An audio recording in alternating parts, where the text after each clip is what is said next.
على عمور الدنيا والدين والصلاة والسلام على سيد المرسلين وعلى آله وصحبه أجمعين ومن والاه.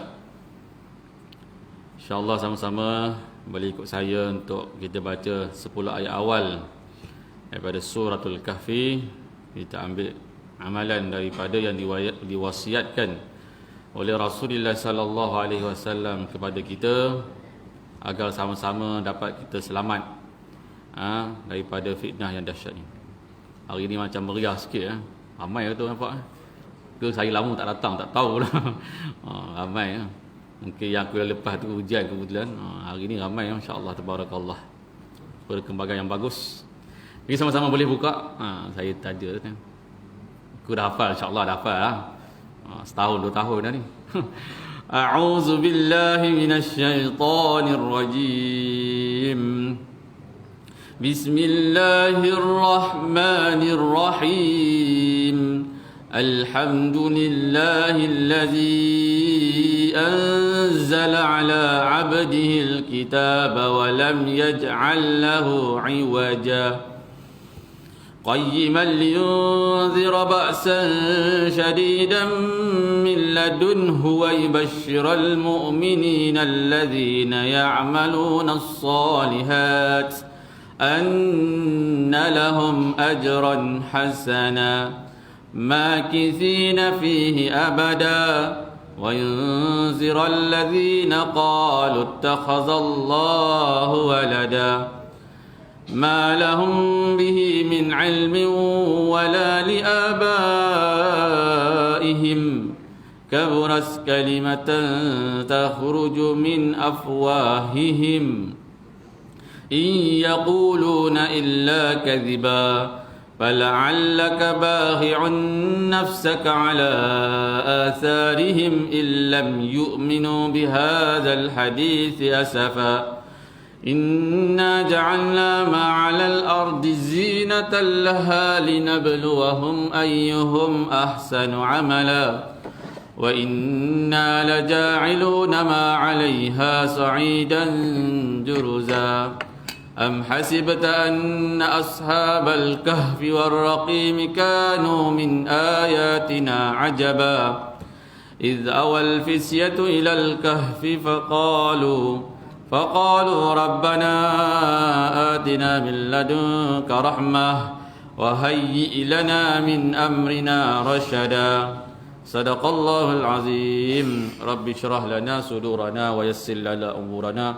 ويحلل عقدة من لساننا يفقهوا قولنا اللهم يا دافع البلاء ادفع عنا البلاء والوباء والغلاء والهم والمرض والطاعون والجنون والفحشاء والمنكر ما ظهر منها وما بطن من أهلنا وفي قريتنا وفي بلاد المسلمين عامة يا أرحم الراحمين نويت تعلم وتعليم وتذكر وتزكي والنفع والانتفاع والإفادة والاستفادة وحث على تمسكي بكتاب الله وسنة رسول الله صلى الله عليه وسلم والدعاء إلى الهدى والدلالة على الخير ابتغاء وجه الله وقربه ومرضاته وثوابه وسبحانه وتعالى آمين يا رب العالمين.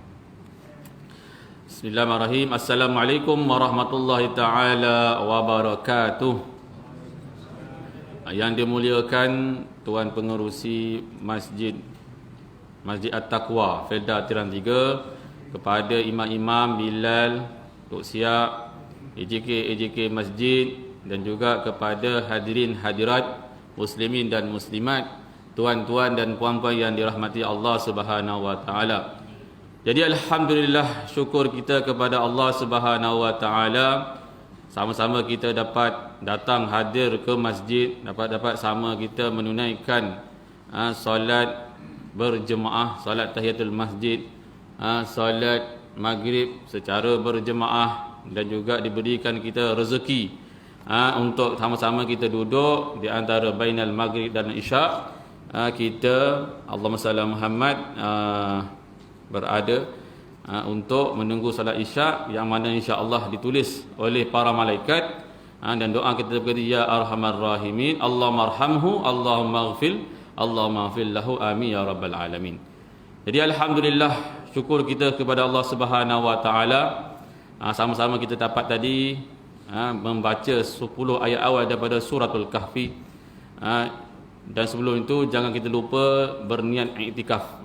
Niat iktikaf. Kadang-kadang kita biasa terlupa. Mengingatkan saya pun terlupa tadi, baru teringat. Tu beritahu tu. Sama-sama kita ingat. Jadi kita dapat baca 10 ayat daripada suratul Kahfi.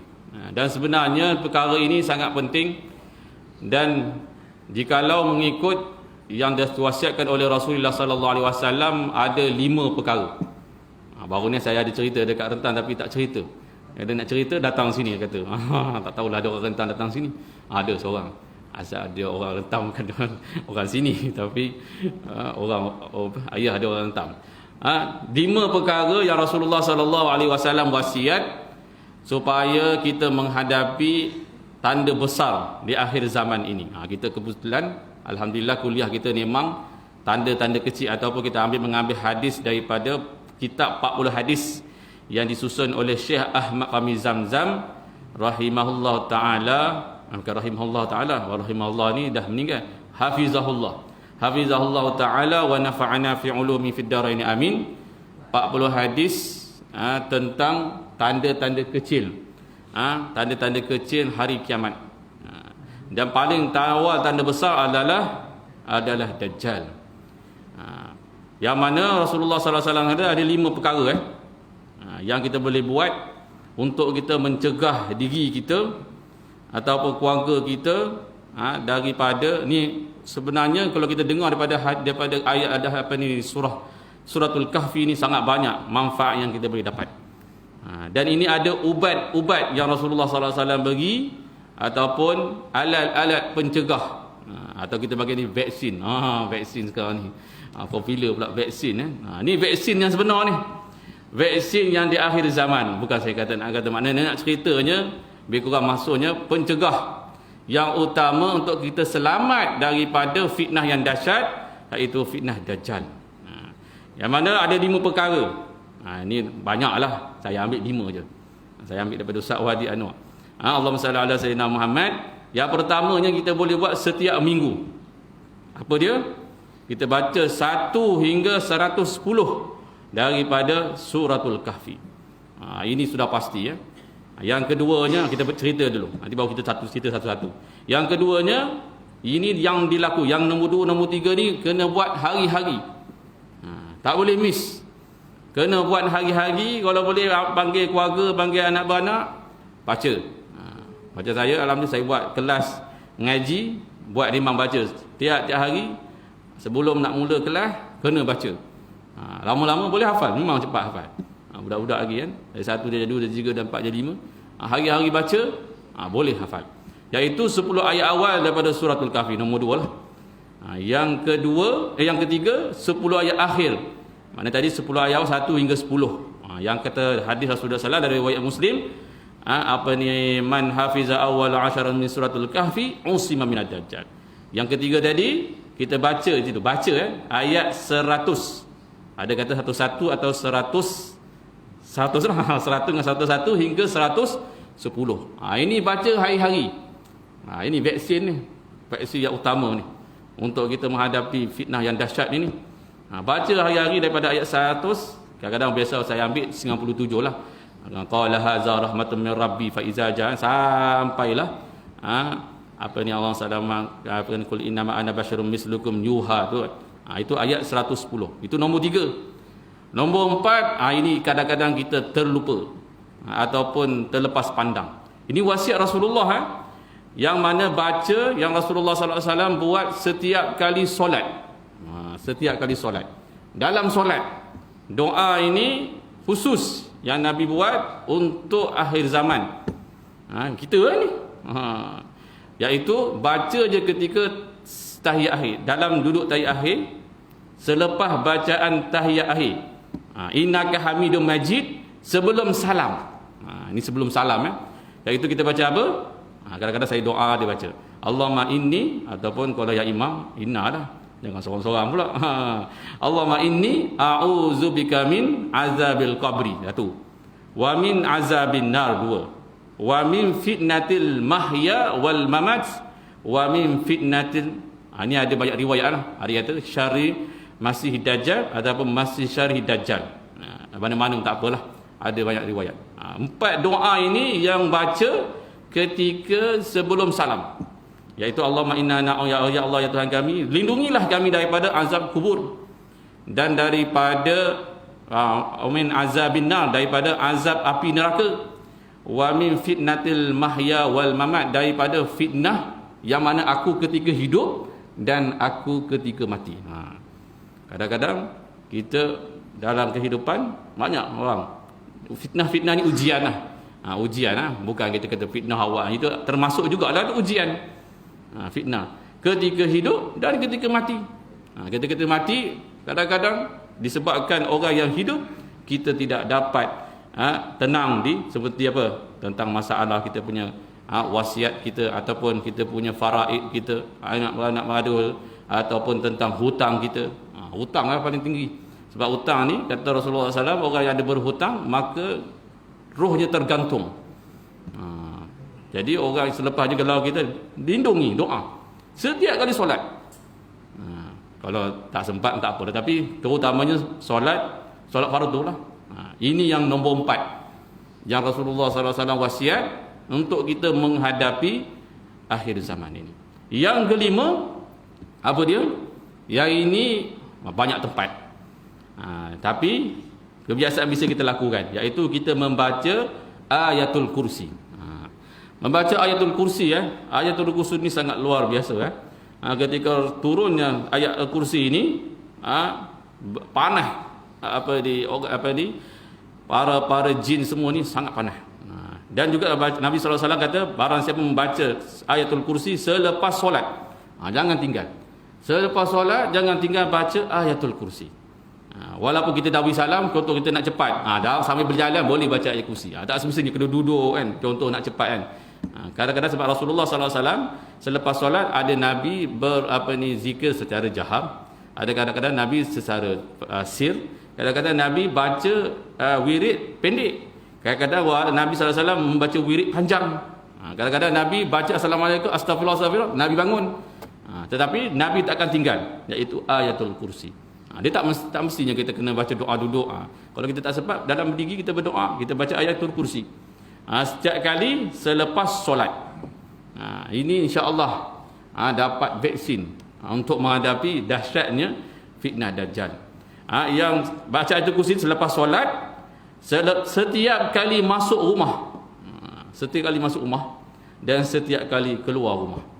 Insya-Allah kalau malapetaka bencana, mungkin kena musibah pada kita, mungkin macam baru ni saya punya telefon hilang, terjijik. Nak cerita je sekejap je, terlepas ni pergi patah balik, tak sampai 10 minit, tak sampai 2 minit, tak sampai 1 kilometer, patah balik, cari-cari telefon ada, tak jumpa. Tak jumpa. Wallahu a'lam dah, tak ada rezeki. Sebab tu silent sekejap 2 hari, tak tahu, tak ada orang telefon ke, orang nak mesej ke, tak tahu je ni mana tak ada telefon. Allahumma salli ala sayyidina. Ni pun pakai sementara je, pakai besar pula telefon macam ni, keni pula ni. Panjang besar pula kan. Maknanya baca ayatul kursi. Mungkin mungkin kena musibah dan sebagainya, tapi daripada alhamdulillah hilang telefon, daripada hilang anak ke, hilang dan sebagainya, kereta terlanggar ke, mati ke, itu musibah yang sangat besar. Itu baca setiap kali sebab di antara hebatnya ayatul kursi ni, saya di rumah memang mak saya sangat-sangat tekankan, setiap kali masuk kena baca walaupun keluar sekejap. Itu antara bisalam lah, bisalam pastilah. Memang saya nampak sendirilah di rumah saya tu, saya cerita aku dulu ni kan, punyanya nak merompak tu memang biasa. Orang bukan merompak di KL tu, orang bukan merompak dah malam-malam, merompak siang-siang pun terlambat je, macam tak ada apa-apa. Ini lagi tengah-tengah musim Covid ni, orang ekonomi, Allah, tak ada rasa risau, takut. Baru ni saya dengar betul yang di Triang satu, orang kena ragu. Wallahualam saya tak tahulah, ini tengok viral je, baru tengok je ke WhatsApp tu, tak tahu dah betul tak betul, wallahualam. Itu di antara 5. Dan kembali saya kepada suratul kahfi. Kalau kita tengok pada suratul kahfi ni, kenapa Rasulullah SAW sarankan kita baca setiap minggu? Setiap minggu baca suratul kahfi. Ini berkenaan juga dengan kita punya hadis kita yang ke-34 ni. Hadis yang ke-34, kita baca hadis 34, muka surat saya tak tahu muka surat apa? Kena cakap, nanti ada orang tanya pula. Muka surat apa? 37. 77. 77. 77. Nanti jangan ada tanya pula berapa muka surat. Mana suratul kahfi Rasulullah sallallahu alaihi wasallam sangat saran. Sebab apa? Dalam suratul kahfi ni ada empat cerita yang besar, 4 cerita yang utama, yang mana Allah Ta'ala tak cerita pada tempat lain. Pada dalam Al-Quran, 4 cerita ni hanya pada suratul kahfi saja. Bermula daripada ayat 10. Dia ada 30 ayat, satu cerita, 30 ayat, satu cerita, 30 ayat, satu cerita, 30 ayat, satu cerita. Cerita yang pertama iaitu mengenai Ashabul Kahfi. Nabi SAW dalam ayat Quran tu Ashabul Kahfi kita Ashabul Kahfi ni ada orang banyak pendapat kata ada 3 tempat. Tapi tak tahulah yang mana satu pergilah 3-3 tu. Yang pertama ada dikata di Turki, ada kata di Syria, ada kata di Jordan. Tetapi ahli tafsir menceritakan yang agak mirip dengan tafsir itu di Jordan. Saya pun tak pernah pergi, ni dengar sajalah. Tak pernah pergi Jordan, 3 tempat tak pernah pergi. Turki pernah pergi tapi tak pergi tempat tu. Jordan dengan Syria pun tak pernah pergi lagi.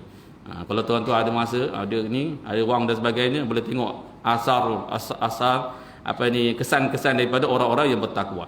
Ashabul Kahfi ni yang luar biasanya Allah Taala nak cerita ni berkaitan dengan Dajjal ini. Kita tengok apa maksud Dajjal. Kita hari ni kupas sikit kalau selalu tengok terus pada hadis, kita kupas sikit tentang Ashabul Kahfi ataupun suratul Kahfi ini. Ini cerita yang pertama, 30 ayat ni Nabi sallallahu alaihi wasallam cerita kehebatan Allah Taala nak boleh mematikan orang dan menghidupkan orang.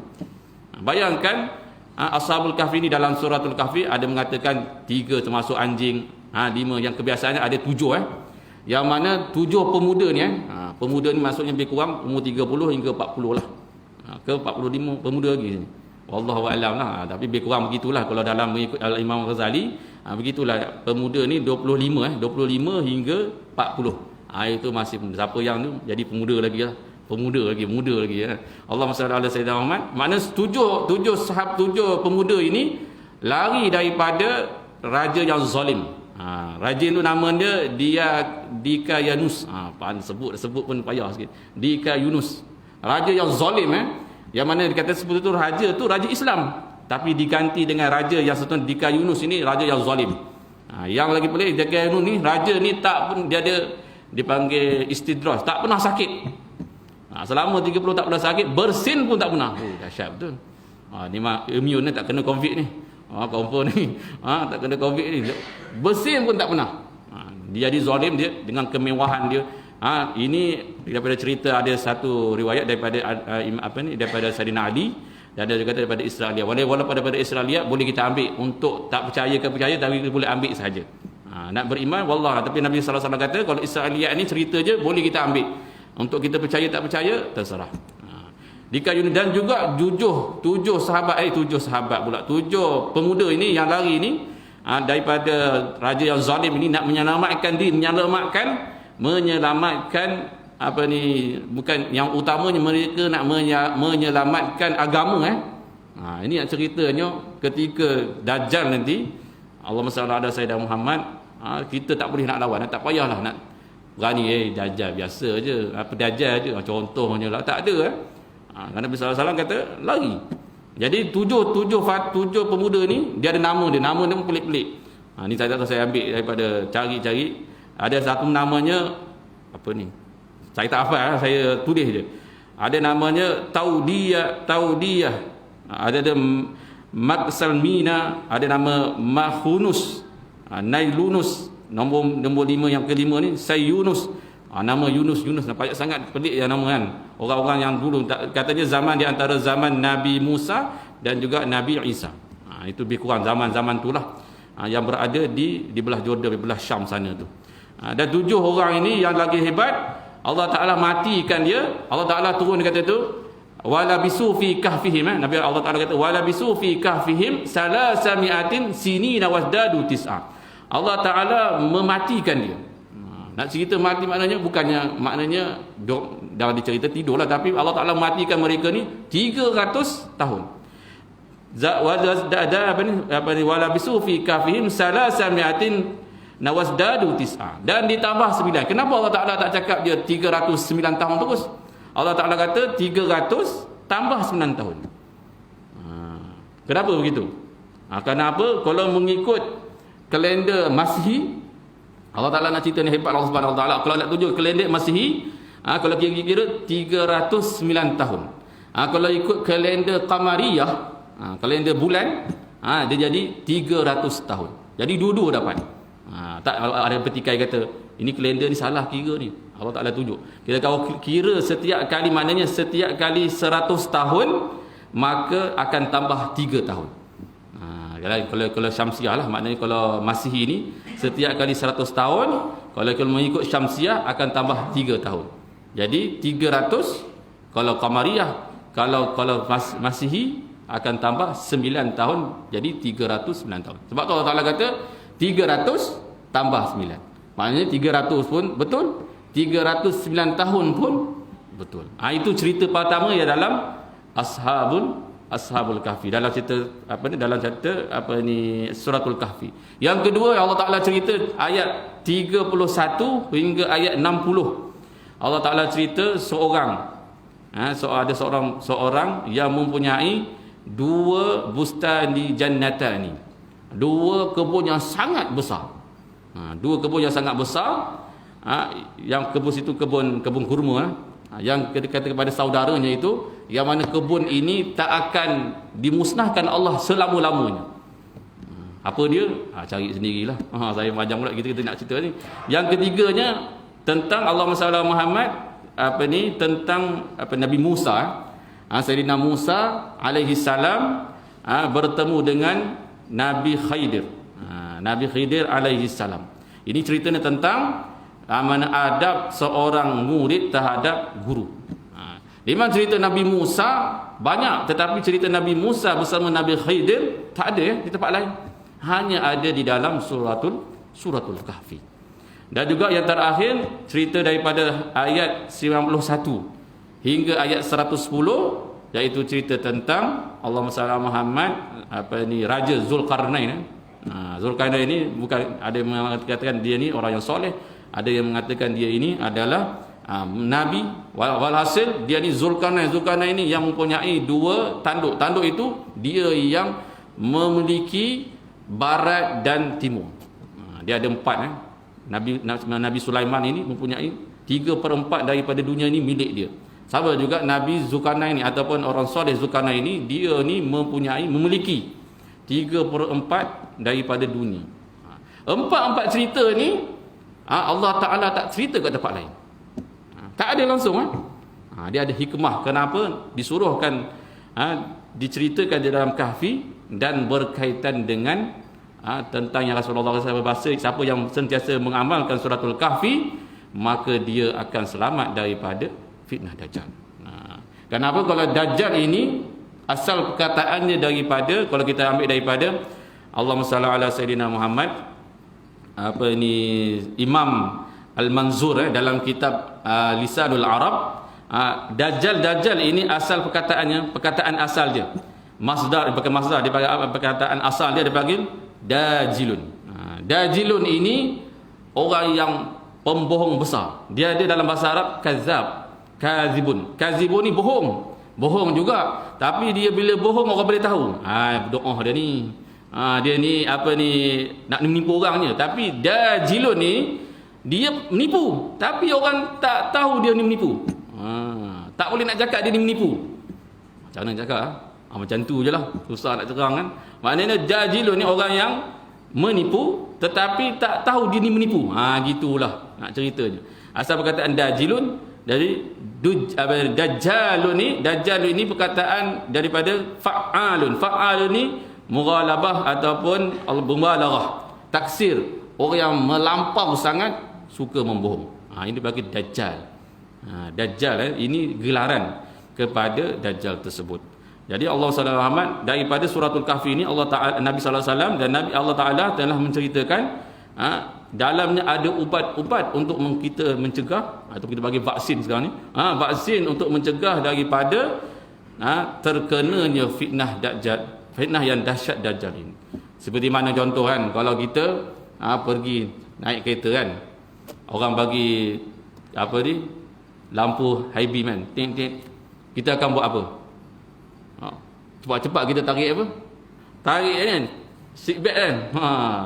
Kadang-kadang tarik, tersekat pula. Time tu biasa boleh je. Sebab apa?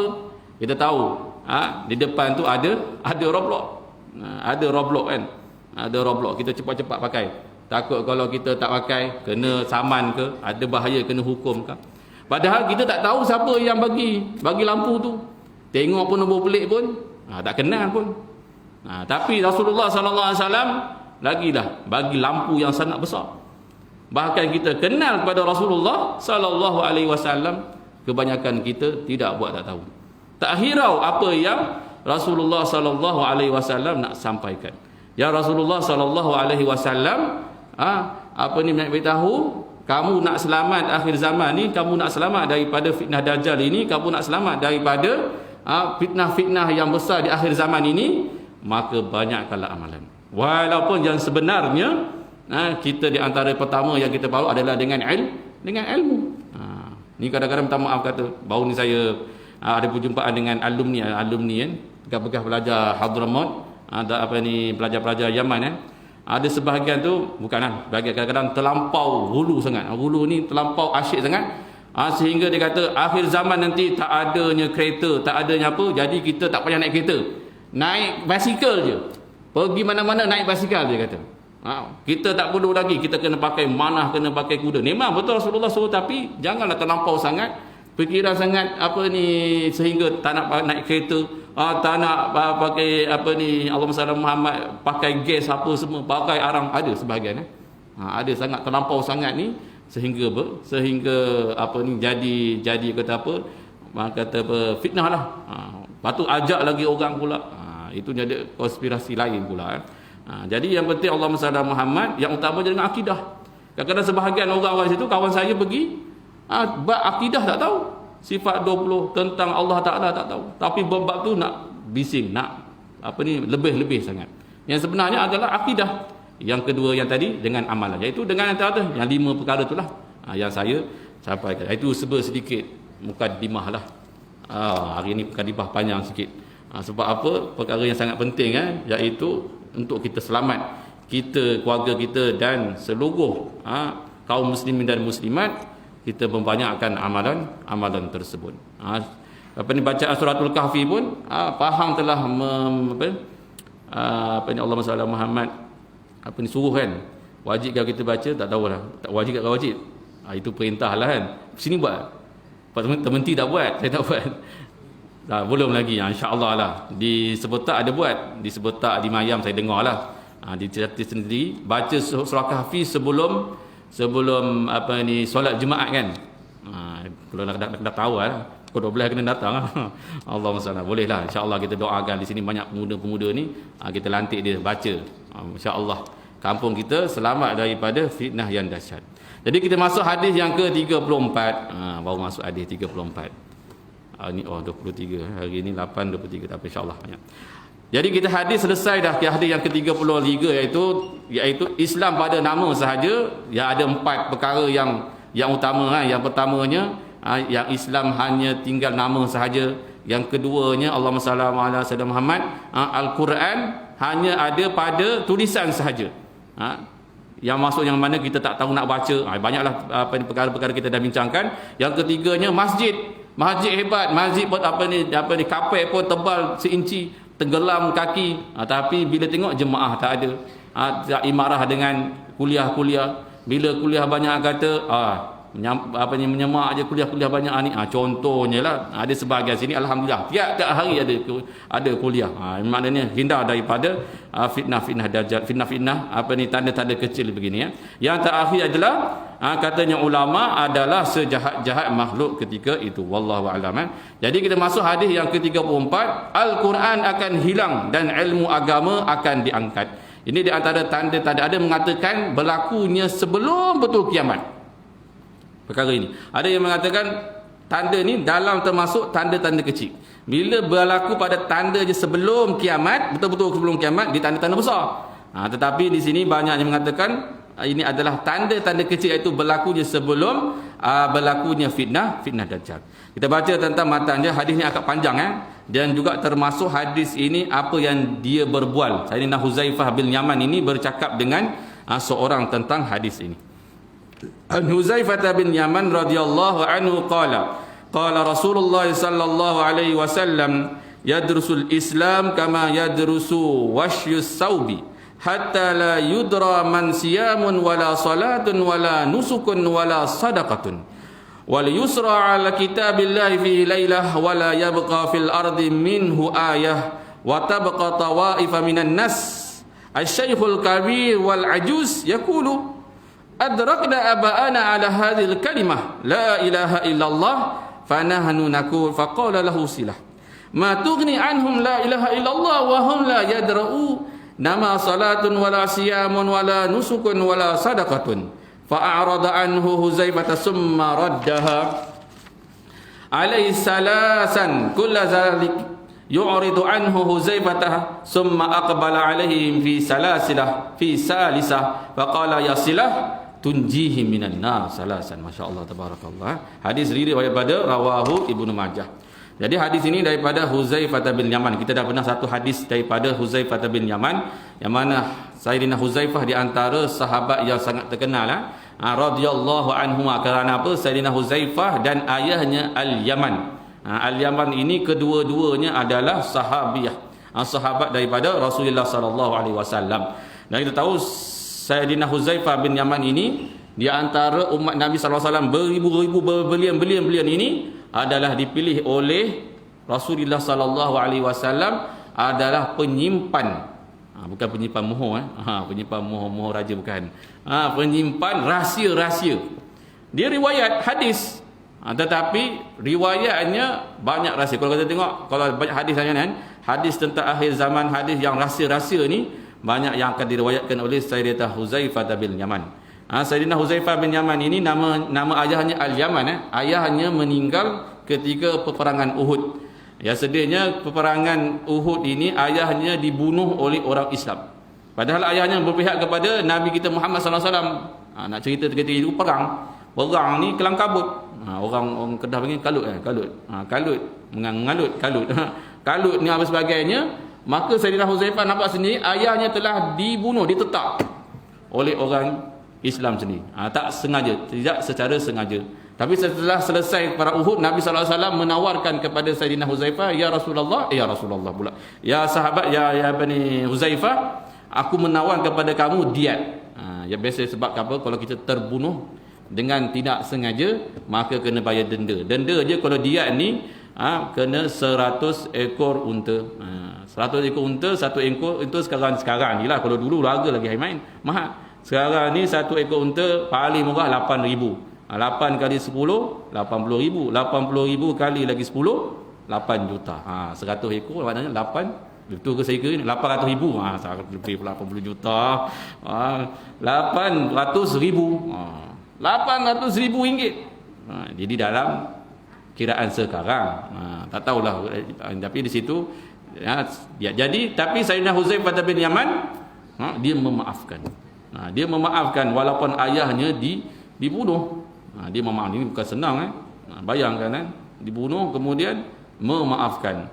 Maka sejak daripada situ Sayyidina Huzaifah ni sangat rapat dengan Rasulullah sallallahu alaihi wasallam. Banyak riwayat daripadanya. Sayyidina Huzaifah ni memegang rahsia daripada Rasulullah. Yang antara rahsia terbesar, Sayyidina Huzaifah ni tahu nama seorang demi seorang yang munafik.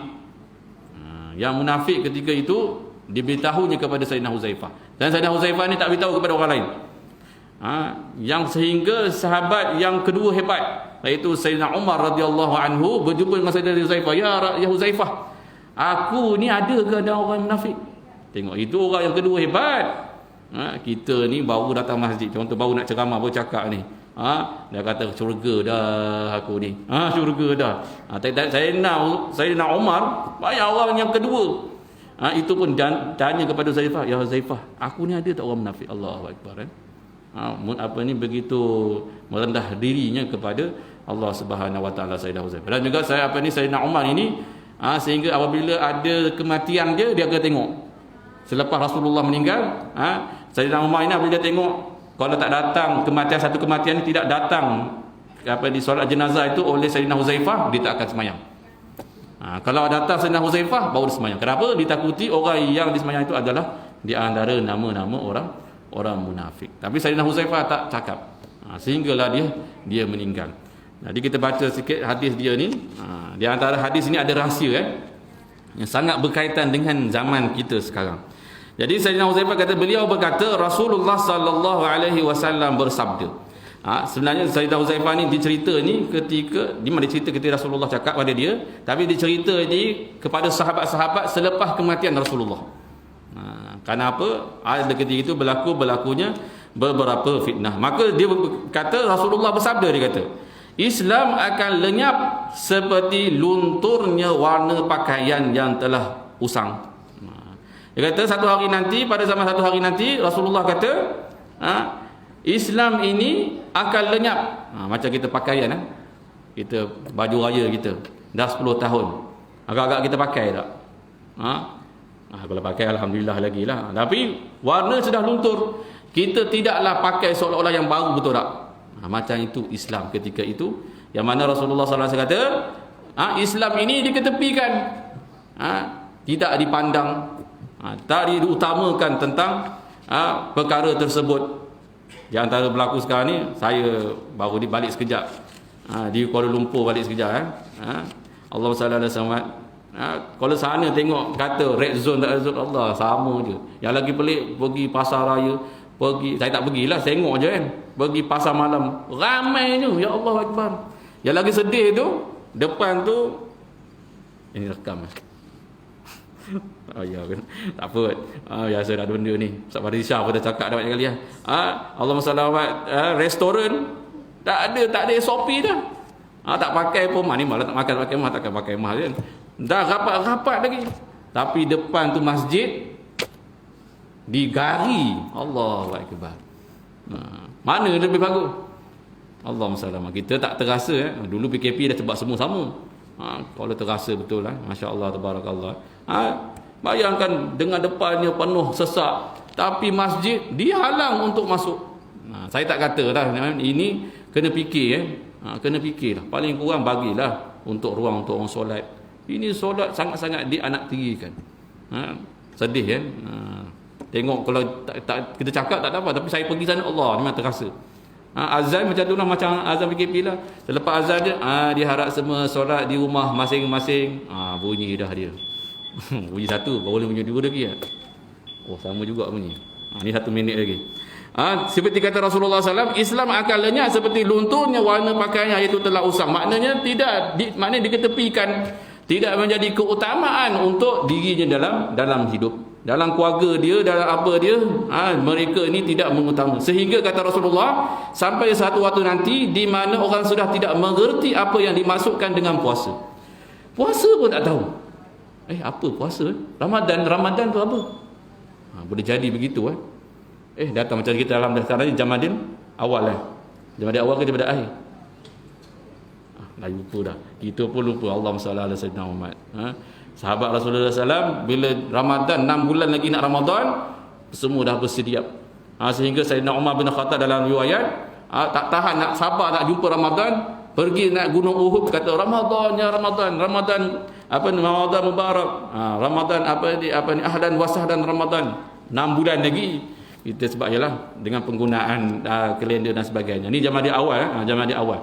Jamadil akhir, Rejab, Syaban, Ramadan. Syaban Ramadan. Yalah betul lah.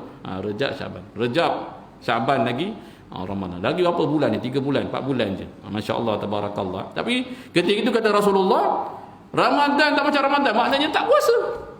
Bayangkan. Berlaku ketika itu masyarakat tak tahu apa itu Ramadan. Kita alhamdulillah Ramadan, satu Ramadan faham cuti lagi, betul tak? Cuti.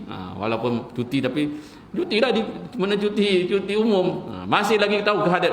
Cuti sebab apa? Ramadan. Cuti sebab apa? Maulidul Rasul. Cuti sebab apa? Asbabun nuzul pula. Apa ini? Nisfu Sya'ban.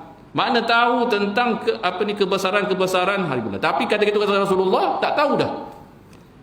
Ini bulan puasa ke ni? Puasa tu apa? Puasa tu apa? Kata Rasulullah sallallahu alaihi wasallam, telah masuk waktu telah masuk waktu Isyak. Sikit lagi ni kita ambil, dah ada berapa? Ada dua ada tiga perkara yang besar ya. Kita baca ambil satu je Di mana orang tidak tahu mengerti dimasukkan puasa, apa yang dimasukkan solat. Mungkin ketika itu masjid, ketika itu hanya masjid saja, tak ada orang datang. Solat benda, solat sembahyang. Allahu akbar. Masih lagi tak berlaku. Tapi di sebahagian ada tempat berlaku. Ada surau. Apa benda tu? Benda tunggu benda tu. Allahu akbar. Kita takkan nak jadi macam itu. Ini alhamdulillah ramai jemaah ini. Boleh berlaku ya. Kata Rasulullah SAW, sembang sama-sama, makan tengah makan. Ada kata jom solat. Apa solat? Solat benda. Tak tahu ketika itu Islam ke tidak? Tidak Islam. Wa iyazubillah. Tak tahu makna solat. Kata Rasulullah ketika itu tak tahu makna solat tu apa sembahyang. Apa itu rukuk, apa itu dan sebagainya. Lebih teruk lagi kata Rasulullah SAW, di mana orang tidak mengerti apa itu solat dan apa yang dimasukkan nusuk, iaitu nusuk ibadah, iaitu ataupun nusuk haji. Tak pergi haji ya. Setiap tahun tak ada raya haji ke, tak tahu, tak ada persiapan nak pergi ke. Sekarang kita berebut, kita simpan, kita tabung haji pun tak ada lah kot. Wallahu a'lam. Makna ketika itu tak tahu apa itu ibadah haji, apa itu ibadah, apa itu solat, apa itu zikir, apa itu baca Al-Quran, dan apa yang dimasukkan sedekah. Apa yang dimasuk sedekah pun tak tahu. Sedekah ni luas baik itu termasuknya kalau sedekah yang wajib itu sedekah, itu zakat lah. Mana zakat tak tahu. Kena tahu bayar cukai. SST, ada SST sedikit. Tak ada GST. Setakat situ, wallahu alam. Sebab masuk bab yang kedua ni panjang nak cerita dia. Sebab kita akan datang tadi, sehingga kata Rasulullah sallallahu alaihi wasallam, pada satu zaman nanti orang sebut Allah pun tak tahu. Dia kata macam pernah dengar dulu zaman moyang aku tu pernah sebut Allah. Tapi ketika itu kata Rasulullah, kata Sayyidina Huzaifah ditanya, apa gunanya dia bercakap dapat la ilaha illallah, apa gunanya dapat Allah tu? Nanti kita dengar pada episod yang akan datang, yang kuliah tahun depan. Tahun depan. Jauh pula tahun depan dia. Lagi tunggu lagi berapa 3 minggu. Kita tahu zaman Rasulullah SAW mengatakan perkara tersebut. Wallahu a'lam bissawab. Ada persoalan ke? Dah gaul dah Ustaz Adi. Allah, benda dah pening ni. Tak sabar. Tak sabar kena tambah kena 1 jam lagi. Lari semua pula nanti. Wallahu a'lam. Kita doa dengan akhir bismillahirrahmanirrahim. Alhamdulillahirabbil alamin. Allahumma jam'ana jam'ana marhuma wa tafarruqi tafarruqan ma'suma. Ya Allah ya Tuhan kami, ampunilah dosa-dosa kami ya Allah, dosa keluarga kami, dosa kaum kerabat kami, dosa ahli qaryah ini ya Allah, dosa-dosa kaum muslimin dan muslimah ya Allah ya Tuhan kami. Berilah hidayah kepada kami ya Allah, kepada keluarga kami ya Allah, kepada kaum kerabat kami ya Allah, kepada ahli qaryah ini ya Allah, kepada kaum muslimin dan muslimat ya Allah.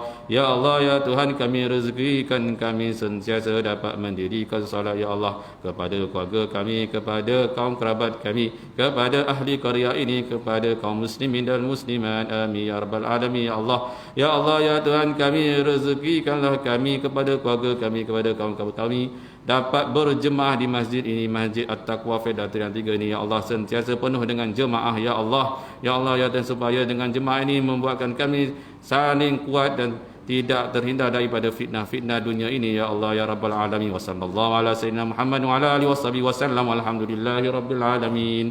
Subhanakallahumma bihamdika asyhadu an la ilaha illa anta astaghfiruka wa atubu ilaik. Bismillahirrahmanirrahim. Wal 'asri innal insana lafi khusr illa allazina amanu wa amilus solihat wa tawasaw bil haqq wa tawasaw bis sabr. Assalamualaikum warahmatullahi taala wabarakatuh.